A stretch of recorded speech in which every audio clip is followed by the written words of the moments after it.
Think back to the start of a new school year when you were a kid. You may recall your back-to-school jeans or the smell of a new pack of No. 2 pencils. But your fondest memory is probably your lunchbox. It was a reflection of your personality, a connection to your favorite TV star or superhero.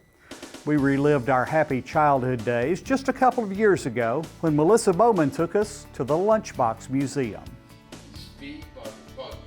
Louisiana resident Eric Eilers and his wife came to Columbus, Georgia for a whitewater rafting trip, but discovered an entirely new adventure. It reminds me of when I was in grammar school and we'd walk to our school, and at lunch you'd pull out your lunchbox and everybody would compare each other's boxes. Thousands have experienced similar reactions at the Lunchbox Museum, founded by Alan Woodall in 1990. It all began when he saw Dick Tracy and Green Hornet lunchboxes at an antique show in 1987. I flash back to the 1940s when I was at my granddad's and grandmama's house listening to the radio to Dick Tracy and the Green Hornet. So I ended up, of course, buying both those two lunchboxes.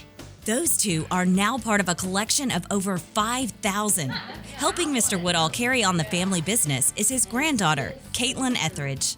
I always tell people, if you're not smiling walking through this door up here, then you're not human.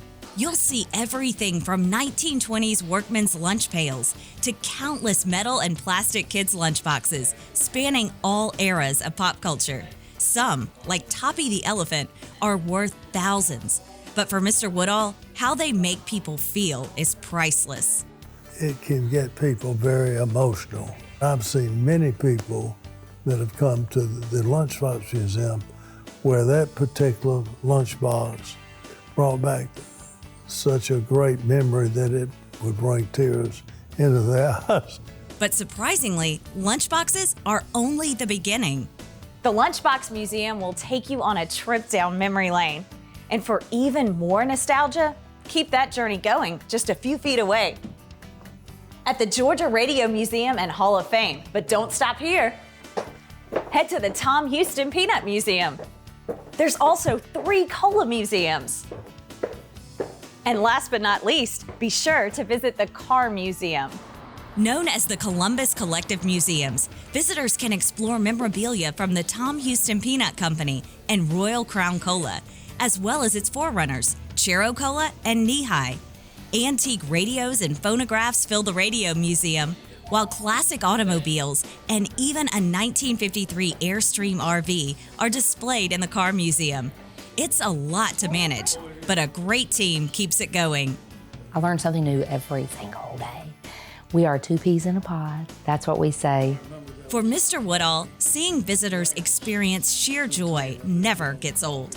Their face lights up. It's just a great feeling to know that we're preserving something that people can really enjoy. For Simply Southern, I'm Melissa Bowman. Alan Woodall is fascinating to talk to, and he's really an authority on lunchboxes and all the memorabilia in his vast collection. He co-authored a book called The Illustrated Encyclopedia of Metal Lunchboxes, and when the Smithsonian needed help improving their lunchbox collection, they called him. Now, the Lunchbox Museum and Columbus Collective Museums are open every day, except Sunday, from 10 to 6. You can learn more about them at either columbuscollectivemuseums.com or lunchboxmuseum.com. Well, that's going to wrap it up for our look back at some of the fascinating stories Melissa Bowman has brought us over the years. We are so thankful to Melissa for all of her hard work. When Simply Southern continues, Stacy Little has a brand new recipe for you. We'll meet you on the other side of this break in the Southern Bite Test Kitchen to learn how to make tomato pie.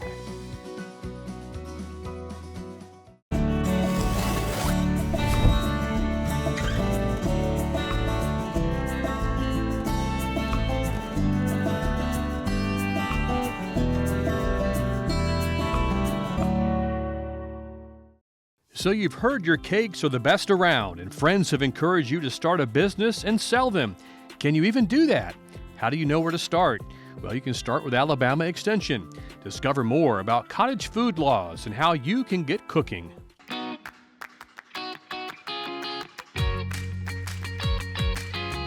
The cottage food law was passed in 2014 by the Alabama legislature to let people make certain foods in their home and sell them to the public. So if you live inside of Alabama, you would have to get what is called a food safety certification for the Alabama cottage food law.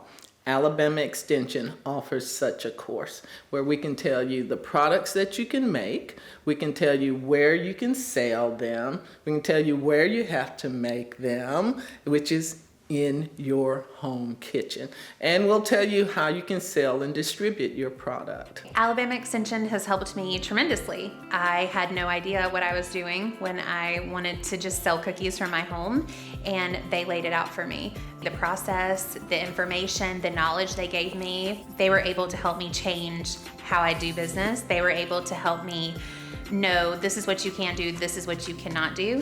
When it comes to producing products in your home, there are certain things you can do and certain things you cannot do. When the law was revised, it allowed you to do baked goods, but you can also do jams and jellies, pickled products, you can even do fermented products. So there are a lot of things you can do in your home, and we want to make sure you do it correctly. We give you the ins and outs of the law, some basic food safety information, and because of some of the products that are being produced, some basic processing information. The Alabama Extension Cottage Food class gives you everything you need to know to be a cottage food producer. For more information, visit Extension's website to find classes offered throughout the state. What we eat, what we wear. It all starts somewhere. And if it's good, it usually starts with a farmer. And that somewhere is right here in Alabama. In a field, in a barn, on a tractor. Right now, there's a farmer starting something good for all of us. And it all starts right here in Alabama. For more Simply Southern, follow us on social media. And while you're online, visit our website, simplysouthern.tv.net. Simply Southern continues in a moment.